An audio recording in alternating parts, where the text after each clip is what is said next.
La situation est sous parfait contrôle des forces spéciales de la garde républicaine, mais les parvis du Palais de la Nation portent encore des stigmates de la violence des combats de ce dimanche matin.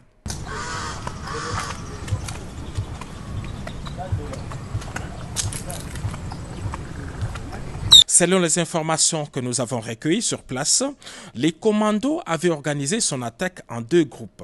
Un premier groupe, conduit par le chef de file, Christian Malanga, s'est servi des véhicules arrachés au privé cette même nuit après avoir tué leur propriétaire, a lancé son assaut depuis la résidence de l'honorable Vital Kamerhe dans les quartiers des ambassadeurs à Gombe. Équipés des drones et autres armes automatiques, ils sont arrivés par ces minibus Esprit de Vie et attaqué immédiatement la résidence. Après une forte résistance et l'arrivée du renfort, les groupes des sieurs Christian Malanga a pris la direction du Palais de la Nation, se servant même de la Jeep escorte de la police affectée chez Vital Kamerhe et dont les conducteurs avaient été préalablement neutralisés. L'escorte criminelle a foncé la barrière du Palais de la Nation dans l'objectif de faire jonction avec un autre groupe de assaillants et mercenaires étrangers prépositionnés dans les marécages et le long du fleuve.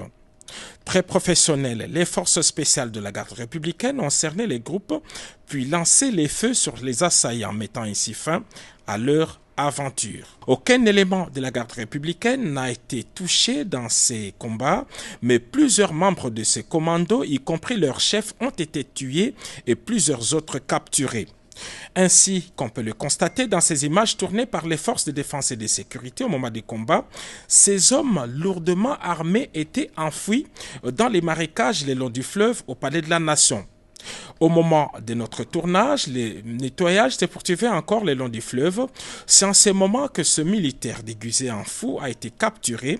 Il détient plusieurs documents attestant qu'il fait partie des corps habillés. Et c'est à cet endroit que sieur Christian Malanga, non autrement identifié, a été tué par nos forces de défense et de sécurité qui le poursuivaient alors qu'il tentait de joindre un groupe important dissimulé dans la boue ici au bord du fleuve Congo.